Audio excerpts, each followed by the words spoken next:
하나님께서 우리에게 주신 말씀 히브리서 11장 20절 말씀입니다. 신약성경 히브리서 11장 20절 말씀, 하나님의 말씀 봉독하여 드릴 때 하나님의 음성을 경청하십시오. 믿음으로 이삭은 장차 있을 일에 대하여 야곱과 에서에게 축복하였으며 아멘. 제 아버지 고향이 경기도 양평입니다. 그리고 어머니 고향은 강원도 홍천입니다. 조금 거리가 있어 보이는데 사실 같은 동네였습니다. 걸어서 다닐 정도로 아주 가까운 동네였어요. 주소는 다른데 시골에 가보면 하천이 하나 있습니다. 우리 외가댁과 우리 친가 쪽 사이에 하천, 작은 하천이 하나 있는데 그 하천이 경기도와 강원도의 도 경계선입니다. 그래서 건너가면 강원도고 이쪽에 있으면 경기도고 그렇습니다. 근데 이제 같은 동네에 있는 거지 사실 뭐 도만 다르지 주소만 다르지 별 차이는 없습니다. 우리나라 예전에 어떤 기사를 보니까 어떤 집은 안방은 뭐 어디고 또 사랑방은 저쪽이고 앞마당은 또 저기고 이게 주소가 다 다르다는 그러한 기사를 한번 본 적이 있습니다. 근데 그러한 경계선들은 주소만 다를 뿐이지 실제 삶에는 뭐 전혀 영향이 없습니다. 저희 시골에 가봐도 강원도나 경기도나 같은 동네라 사투리도 똑같이 쓰지 뭐 다른 말을 쓰거나 그렇지는 않습니다. 근데 이와는 좀 다른 경계선이 있죠. 나라와 나라의 경계선은 어느 경계선 쪽에 있느냐에 따라서 굉장히 차이가 달라집니다. 우리나라를 생각해 보면 이 휴전선을 한번 생각해 보십시오. 38선이라고 부르기도 하는데 국이 38선을 중심으로 해서 이 군사 분계선이 결정이 되었기 때문에 38선 이렇게 부릅니다. 근데 이 휴전선이 딱 일직선이 아니죠. 구불구불합니다. 1951년에 정전협상이 시작이 되었는데 이 정전협상이 한 2년 정도의 시간이 걸렸습니다. 그 시간 동안에 서로 조금이라도 땅을 더 차지하겠다고 굉장히 치열한 전투가 벌어졌대요. 그리고 정전협상 도정을 딱 찍는 그 순간에 싸우던 그 경계선으로 휴전선이 정해졌다 이렇게 이야기를 합니다.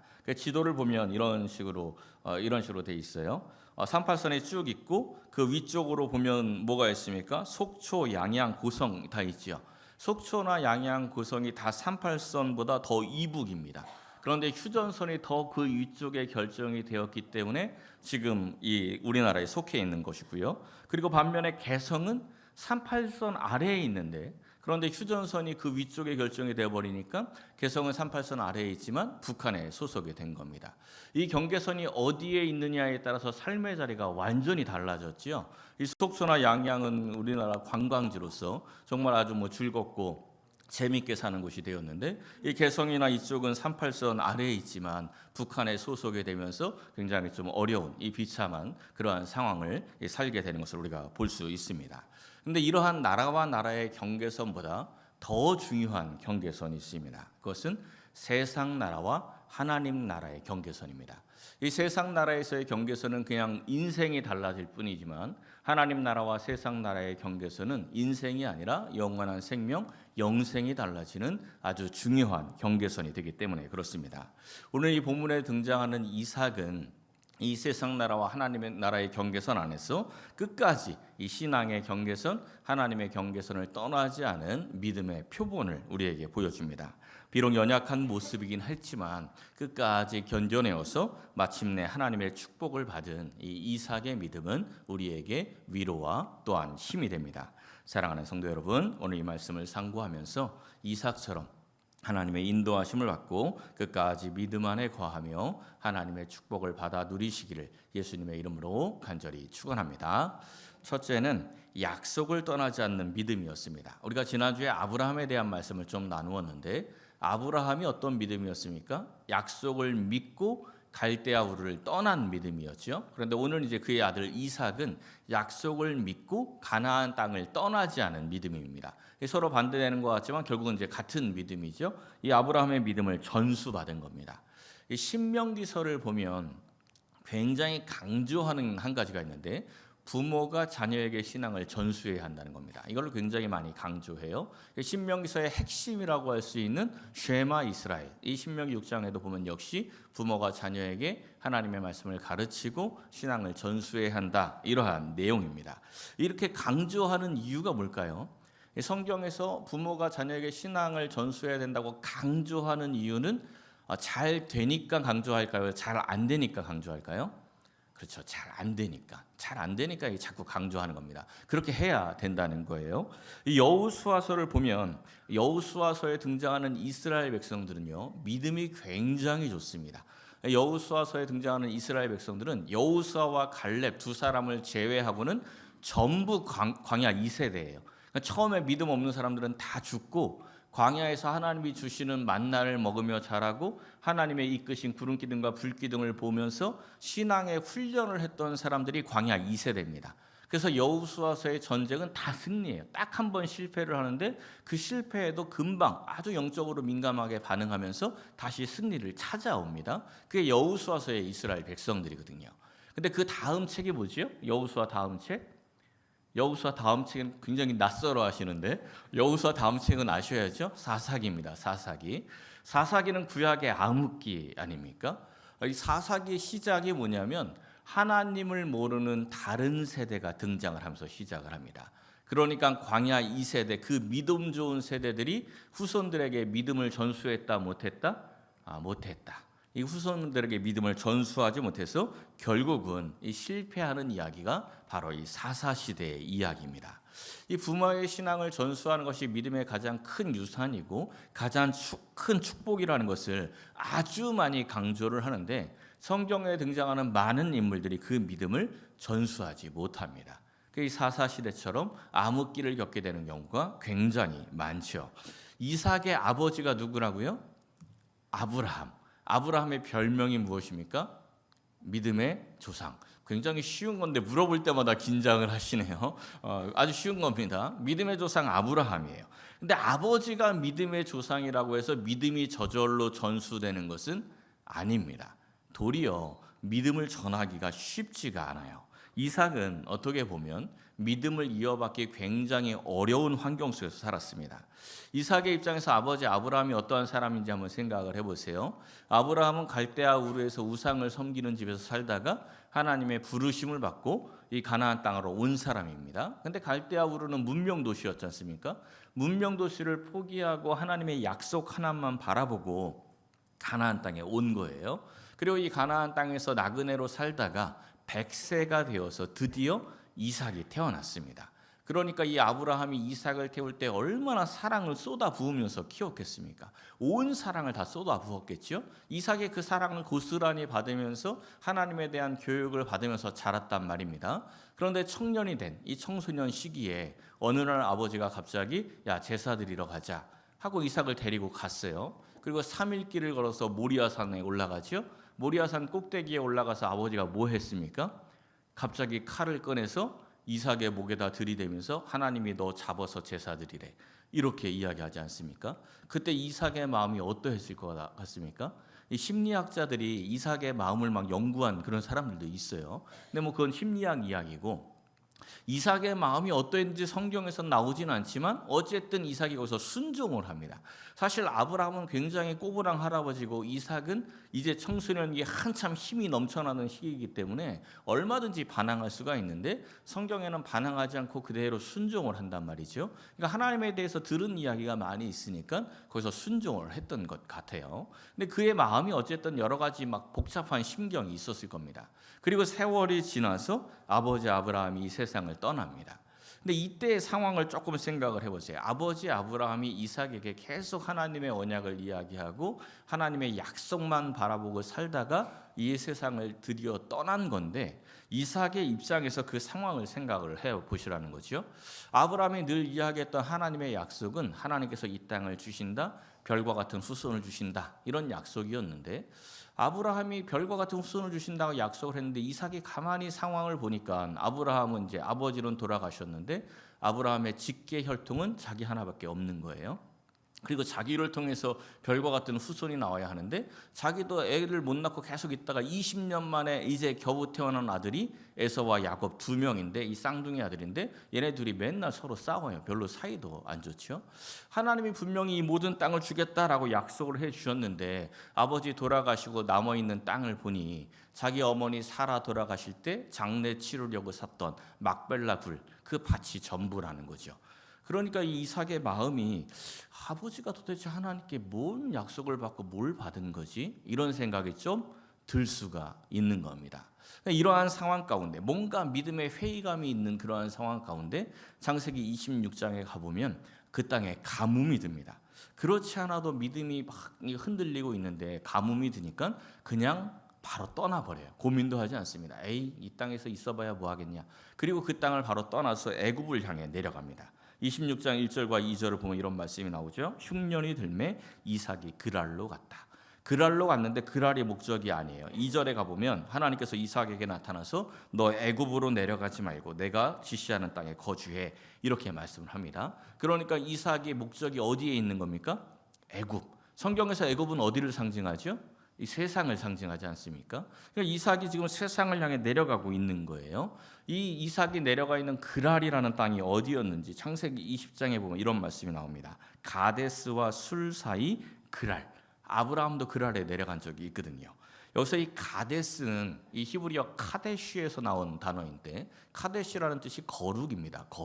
거룩이라는 뜻이 가데스예요. 그리고 이 술이라는 뜻은 벽인데, 이 벽이라는 지역이 어디냐면 애굽과 가나안 땅의 딱 경계선 지역이 술입니다.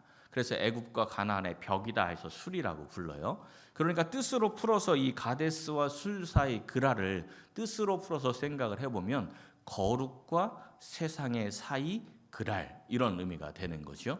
그러니까 지금 이삭이 세상의 끝자락, 이 신앙의 끝자락까지 내려갔다는 겁니다. 신앙의 끝자락까지 내려가면 세상으로 넘어가기가 아주 쉽습니다. 이삭의 아버지 아브라함이 그랄에 내려갔다가 결국은 어디까지 넘어갔죠? 결국은 애굽까지 넘어가잖아요. 그 애굽까지 넘어가서 나중에 얻어온 여종이 하갈이죠. 나중에 인생이 복잡해지지 않습니까? 세상으로 넘어갔다는 겁니다. 그리고 이삭도 지금 그랄에 내려왔다. 그럼 이제 어디로 넘어갈 수 있는 상황이 된 거죠? 애굽으로 넘어갈 수 있는 상황이 된 겁니다. 하나님께서 그 모든 상황과 그 마음을 아시기 때문에 개입을 하신 거예요. 그리고 이삭에게 뭐라고 말씀하시는 겁니까? 야, 너 애굽에 내려가지 말고 내가 내게 지시하는 땅에 거주해. 너 니네 아버지 아브라함이 했던 실수 그대로 따라가지 마. 너는 이 신앙의 땅을 넘어가지 말고 끝까지 견뎌라. 이렇게 말씀을 하시는 겁니다. 그리고 아브라함과 맺었던 언약을 이삭과도 맺지요. 26장 3절에서 4절에 이렇게 말씀합니다. 네가 이 땅에 거류하면, 그러니까 네가 신앙의 경계선을 잘 지키면 내가 너와 함께 있어서 네게 복을 주고 네 아버지 아브라함에게 맹세하신 것을 이루어 네 자손을 번성하게 할 것이고 또 네 자손으로 말미암아 천하 만민이 복을 받을 것이다. 이제 아브라함의 하나님이었다면 이제 아브라함의 하나님, 이삭의 하나님이 되는 순간입니다. 그런데 이제 생각을 해보세요. 우리가 이제 성경을 읽을 때 너무 이렇게 약간 뜬구름 잡듯이 읽을 때가 많은데 현실적으로 이 상황을 좀 잘 생각을 해보십시오. 지금 이 약속이 아브라함에게 주셨던 약속이 똑같이 이삭에게 연결이 됐죠. 아브라함에게 주신 축복이 이삭에게 계승이 된 겁니다. 근데 이 말씀에 여러분들 아멘 할 수 있겠습니까? 제가 이 말씀을 이렇게 깊이 묵상을 하면서 내가 이삭이라면 하나님이 이 언약의 말씀을 주실 때 뭐라고 대답을 할까? 아멘 할까? 이런 생각이 좀 들었습니다. 그러면서 이런 생각이 들었어요. 하나님이 만약에 이렇게 내가 이삭이라면 하나님이 이렇게 언약을 주실 때 하나님께 그렇게 질문을 했을 것 같아요. 하나님, 우리 아버지한테 뭐 해주셨는데요? 이렇게 질문할 것 같아요. 분명히 아버지가 이 모든 땅을 받을 것이다, 또 별과 같은 후손을 준다, 이렇게 아버지에게 약속을 해주셨는데 우리 아버지 돌아가셨는데 내가 지금 보니 아버지가 가지고 있는 땅도 별로 없고 후손이라고 주신 게 나 하나인데 나도 지금 나한테도 아들도 막 준 것도 아니고 에서 야곱 둘 줘놓고 그 똑같은 약속 나한테 또 주면 거기에 내가 뭐가 있겠습니까? 내가 거기를 뭘 어떻게 믿겠습니까? 이런 좀 질문이 들지 않겠습니까? 근데 이삭이 하나님의 이 말씀을 듣고 순종합니다. 그리고 애굽으로 내려가지를 않아요. 근데 그렇다고 해서 가나안 땅의 중심인 헤브론으로 다시 올라가지도 않습니다. 그냥 그랄 땅에 그대로 머물러요. 근데 이게 모태신앙의 강점인 것 같아요. 모태신앙들이 대부분 좀 애매하지 않습니까? 근데 애매한데 그렇다고 또 떠나지도 않아요. 어떻게든 버티고 있어요. 그러니까 이삭이 지금 여기서 어떻게든 또 버텨요. 그 말씀을 듣고 하나님의 말씀을 듣고 막 믿음이 뜨거워지고 하나님이 또 언약을 주셨어 막 이런 건 아닌데 그냥 거기서 그냥 또 버팁니다. 아이고 내려가지 말래니 가지 말아야지 뭐 이러고 그냥 세상으로 안 넘어가고 어쨌든 그 신앙의 땅에 버텨 있습니다. 이 모습이 이 이삭의 신앙을 상징적으로 보여주죠. 믿음의 마지노선에 지금 머물러 있는 겁니다. 근데 이렇게 세상과 한번 가까워지면요, 다시 올라오기가 이렇게 어려워요. 하나님의 말씀을 들었는데도 다시 막 회복이 잘 안 되는 거예요. 그러니까 믿음의 끝자락에서 이 세상과의 경계선, 이 회색 지대에서 이삭이 뭘 합니까? 자기 아버지 아브라함이 세상에 나가서 했던 실수, 애굽에 나가서 했던 실수를 이 믿음의 끝자락에서 똑같이 합니다. 자기 아내 리브가를 누이라고 거짓말하지 않습니까? 왜 거짓말하죠? 무서워서, 세상이 무서워서. 이 경계선에 있으면 무서운 거예요. 우리나라는 이제 굉장히 무감각해져서 저 군사분계선 바로 옆인 파주에도 신도시가 있지만 원래 군사분계선 바로 옆은 두려운 거죠. 그러니까 지금 이삭이 이 휴전 중인 세상 나라와 하나님 나라의 그 경계선에 있다 보니까 세상이 두려운 겁니다. 그러니까 거짓말을 하는 거죠.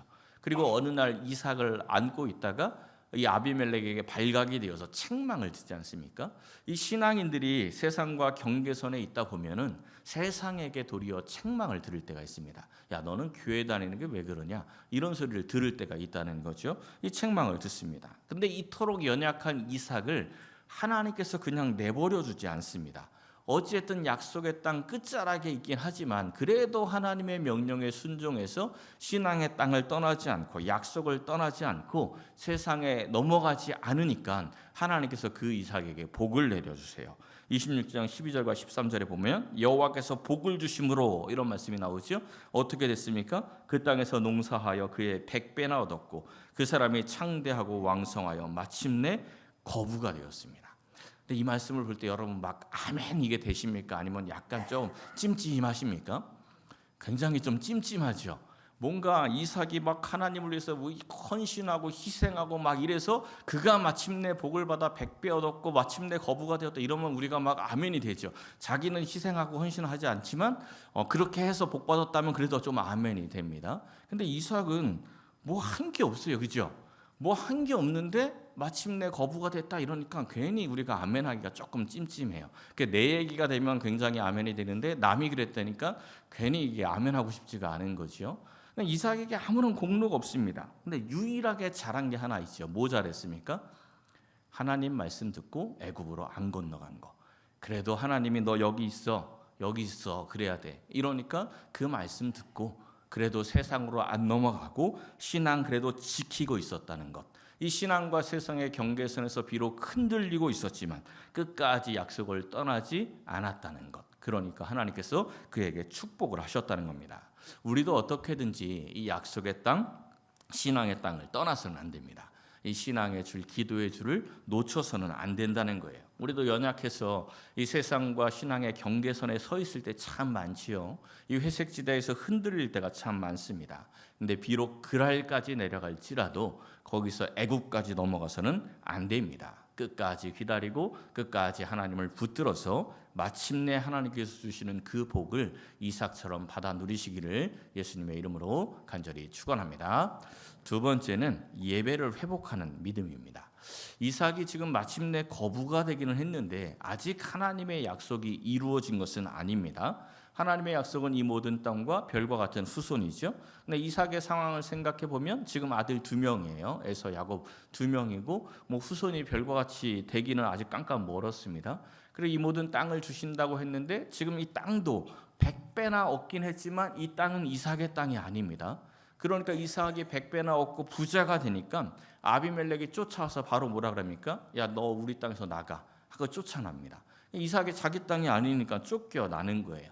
거기서 쫓겨나서 그랄 골짜기로 들어가는데 그랄 골짜기에서 우물을 팔 때마다 우물이 막 나와요. 우물이 나오면 그랄 골짜기에 사는 그랄 목자들이 쫓아와서 막 시비를 걸어서 그것을 뺏어갑니다. 이 시대의 우물은 굉장히 중요합니다. 어떻게 보면 사업체 같아요.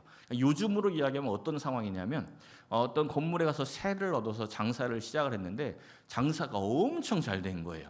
그럼 막 돈을 막 벌었어요. 그랬더니 건물주가 쫓아와서 너 나가. 여기서 내가 그 장사 할 거야 하고 쫓아내는 거예요. 억울합니까? 안 억울합니까? 굉장히 억울하죠. 그 억울한데 어떻게 건물주가 나가려니 나가야죠. 그 나갔습니다. 또 새를 얻어서 또 장사는 또 거기서 막 잘 되네. 그랬더니 또 건물주가 쫓아와서 또 나가라는 거죠. 또 쫓겨나가는 겁니다. 얼마나 마음이 좀 안 좋겠습니까? 이삭이 이를 계속 경험하는 거예요. 그러다가 세 번째 간 곳에서 우물을 팠는데 여기서는 드디어 쫓아와서 뺏는 사람이 없었습니다. 26장 22절에 보면 거기서 옮겨 다른 우물을 팠는데 다투지 아니하므로 더 뺏어가지 않으니까 여기서 르호봇이라고 이름을 짓습니다. 넓다라는 뜻이에요. 여호와께서 우리를 위하여 넓게 하셨으니 이 땅에서 우리가 번성하리로다. 이제 됐다라는 겁니다. 이게 이제 우리식으로 이야기하면 그랄이라는 땅이 약간 비무장지대 같은 그러한 개념입니다. 근데 여기서 계속 우물을 파서 잘 됐는데 여기서 잘 됐다, 르호봇 얻고 됐다 하고 끝나는 게 아니고 여기서 어디로 가냐면 브엘세바로 이삭이 이동을 합니다. 거기서 멈추지 않았어요. 이게 굉장히 중요한 장면입니다. 그랄 땅이 비무장지대 같은 곳이라면 브엘세바는 우리로 이야기하면 파주 같은 곳입니다. 굉장히 가까운 지역이지만 비무장지대와 파주의 삶의 현장은 완전히 달라지죠. 완전히 이게 좀 영향권이 완전히 달라집니다. 근데 지금 이삭이 신앙의 파주 같은 브엘세바로 들어간 겁니다. 그러니까 세상과 신앙의 경계선에서 살고 있다가 이제 믿음 안으로 확실히 들어왔다는 거죠. 이게 쉬운 것 같지만 어렵습니다. 우리가 어려운 일을 만나면 제일 먼저 뭐 합니까? 믿음이 없는 사람들도 교회 다니고 그래도 신앙이 조금이라도 남아있는 사람들은 어려운 일을 만나면 제일 먼저 뭐 하냐면 기도합니다. 기도를 자기가 안 해도 최소한 기도 부탁은 합니다. 전화해서 목사님 이러이러한 일이 있으니까 기도 좀 해주세요 하고 자기는 기도 안 하는 경우가 굉장히 많긴 하지만 어쨌든 제일 먼저 기도해야 된다는 걸 알아요. 그죠? 근데 기도를 하는데 기도 문제가 해결이 되고 나면 어떻게 합니까? 그러면 거기서 멈추는 경우가 많아요. 그러니까 문제 해결됐네 하고 기도를 안 하는 거예요. 제일 쉬운 예로 애들 고3일 때 열심히 기도하다가 수능 끝나서 대학 합격하면 더 이상 기도 안 하는 경우가 굉장히 많죠. 르호봇 됐다. 이제 끝났다. 이러는 겁니다. 르호봇에서 멈추면 안 됩니다. 왜냐하면 거기는 아직 그랄이거든요. 근데 이삭이 르호봇을 만났어요. 다 해결이 됐습니다. 어려운 문제 하나도 없어요. 이제는 모든 것이 다 해결이 됐습니다. 근데 르호봇에서 멈추지 않고 어디로 갔다고요? 브엘세바로 더 신앙 안으로 훅 들어가는 겁니다. 그래서 다음 절에 보면 이런 말씀이 나옵니다. 이삭이 브엘세바로 올라갔더니 그 밤에 누가 나타나요? 바로 하나님이 나타나시죠. 하나님이 나타나서 다시 언약을 재확인을 합니다. 언약을 재확인하고 나서 이삭이 뭘 했어요? 25절에 가보니까 그곳에 제단을 쌓고 여호와의 이름을 불렀다. 이삭의 신앙이 완전히 회복이 되고 뭐가 회복이 되었습니까? 예배가 회복이 된 것입니다. 이제 더 이상 이제 그 경계선에 있는 것이 아니고 완전히 약속의 땅 안으로 들어와서 믿음이 회복이 되고 예배가 회복이 된 거예요. 예배가 회복이 되고 나니까 하나님과 관계가 회복이 되죠. 하나님과 관계가 회복이 되니까 어떤 일이 벌어집니까? 아비멜렉이 찾아와서 동맹을 요청을 합니다. 예배가 회복이 되니까 세상과의 관계가 달라져요. 지금까지 아비멜렉과 이삭의 관계가 어떠했습니까? 리브가 문제로 책망 들었었죠. 농사 잘 되고 나니까 우리 땅이니까 나가 하면서 빼앗겼었죠. 그 세상 눈치 보면서 이삭이 살고 있었는데 하나님과 관계가 확 회복이 되고 나니까 세상 눈치를 보는 게 아니고 세상이 이삭 눈치를 보기 시작을 합니다. 그래서 아비멜렉이 이삭에게 먼저 찾아와서 무릎을 꿇습니다. 뭐라고 말하는지 한번 보십시오. 여호와께서 너와 함께 계심을 우리가 분명히 보았다. 너는 우리를 해하지 말라. 너는 여호와께 복을 받은 자다. 믿지 않는 사람들이 보면서 이삭을 통해서 하나님을 발견합니다. 야, 저 사람 하나님이 어떠한 분인지 모르겠지만 이삭을 보니 하나님이 진짜 계신 것 같다. 이삭은 정말 그 하나님이라는 신과 함께 하시고 하나님이 복을 주는 것 같다. 이런 생각이 들었다는 겁니다. 그래서 찾아와서 이 동맹을 맺게 되는 거죠. 그러니까 하나님과 관계가 회복이 되면서 이삭이 세상을 두려워하는 것이 아니라 세상이 이삭을 두려워하는 겁니다. 그리고 결론이 어떻게 되는지 32절 말씀을 보십시오. 이 신앙의 경계선 안으로 완전히 들어와서 종들이 또 땅을 팠는데 그 안에서 또다시 우물이 발견됩니다. 우물은 이렇게 쉽게 발견되는 게 아니에요. 이 동네는. 우물이 또 나왔어요. 이 우물이 바로 우리가 얻어야 할 우물입니다. 세상에서 얻는 우물은요 언제든지 그랄 목자들이 와서 빼앗고 시비 걸 수 있는 우물입니다. 그런데 이제 이 브엘세바의 우물은 결코 빼앗기지 않는 우물입니다. 하나님이 주신 우물이고 하나님께서 보호하시는 참된 축복의 우물이기 때문에 그렇습니다. 사랑하는 성도 여러분, 이삭처럼 온전히 신앙의 땅으로 들어와서 예배를 회복하고 하나님과의 관계를 회복해서 하나님께서 주시는 축복의 우물을 얻고 승리하는 인생이 되시기를 예수님의 이름으로 간절히 축원합니다. 마지막 세 번째는 하나님의 뜻을 인정하는 믿음입니다. 창세기 25장에서 이제 야곱과 에서가 태어나기 전에 이 아이들이, 이 쌍둥이가 리브가의 뱃속에서 너무 심하게 싸웁니다. 그러니까 너무 얼마나 힘들겠습니까? 그래서 하나님께 기도를 하는데 하나님께서 이렇게 말씀하십니다. 두 국민이 내 태중에 있구나. 큰 자가 어린 자를 섬기리라. 하나님께서 여기서 예언을 해주시는 거예요. 이 둘째가 이제 이 장자의 복을 받고 이 축복을 계승할 것이다. 이걸 말씀을 하는 겁니다. 근데 이삭은 에서를 더 사랑합니다. 에서가 이삭을 더 기쁘게 했다는 말씀이 나와요. 그리고 리브가는 야곱을 더 사랑을 해요. 세월이 지난 어느 날 이삭이 에서를 부릅니다. 그리고 이렇게 말을 해요. 맏아들 에서를 불러서 내 아들아 하면서 내가 이제 늙어 어느 날 죽을지 알지 못하니 나를 위하여 사냥하여 별미를 만들어 먹게 하여 내가 죽기 전에 내 마음껏 내게 축복하게 하라. 하나님의 뜻은 누구에게 있다고요? 야곱에게. 하나님의 뜻은 야곱에게 있는데 이삭은 지금 자기를 기쁘게 해주는 에서에게 그 믿음의 줄기, 축복의 줄기를 이어주고 싶어하는 거죠. 그러니까 하나님의 뜻보다는 자기의 뜻이 앞서 있는 겁니다. 그래서 아내에게 상의하지도 않고 그냥 자기 몰래 에서에게 축복하려고 별미 만들어 와 이렇게 이야기한 거죠. 이때 누가 이야기를 들었었죠? 리브가가 이야기를 듣죠. 그래 리브가가 이야기를 듣고 얼른 야곱을 불러서 야곱과 짜고 야곱을 에서처럼 꾸며서 이삭에게 보내서 축복을 받게 합니다. 성경을 잘 읽어보면 이 이삭이 기분이 묘했는지 야곱이 찾아왔을 때 5번이나 확인을 합니다. 진짜 에서인지 5번을 확인을 해요. 그래 놓고도 속아서 야곱에게 장자의 복을 다 쏟아 부어줍니다. 근데 이 사건을 히브리서 오늘 본문에서 뭐라고 평가하는지 한번 보세요. 믿음으로 이삭은 장차 있을 일에 대하여 야곱과 에서에게 축복하였다. 이 히브리서는 이 믿음에서 우리가 히브리서를 쭉 보다가 지금 11장에서 믿음의 사람들을 계속 보고 있는데 믿음의 사람들을 소개할 때 그 사람의 믿음의 가장 중요한 특징을 이야기합니다.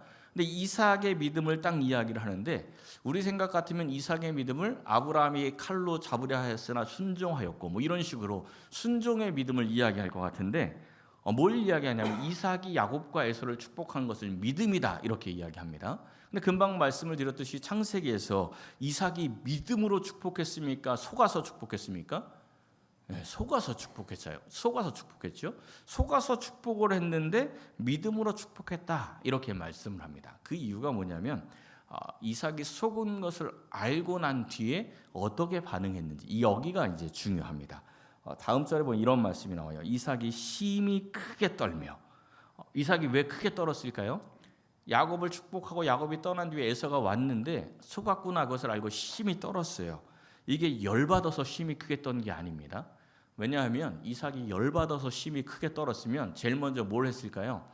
야곱 잡아와 이랬겠죠. 야곱 잡아와. 그리고 잡아와서 너 인마 어떻게 아버지를 이렇게 속일 수 있어? 그리고 막 혼을 내고 너한테 복 내린 거 취소하고 에서에게 다시 축복하면 되지요. 근데 심히 떨고 뭐라고 이야기합니까? 그가 반드시 복을 받을 것이니라. 이렇게 이야기를 해요. 자기의 생각과 계획은 에서였는데 하나님께서 말씀하신 대로 결국 이루어지는 것을 보면서 하나님의 뜻을 인정하고 있는 겁니다.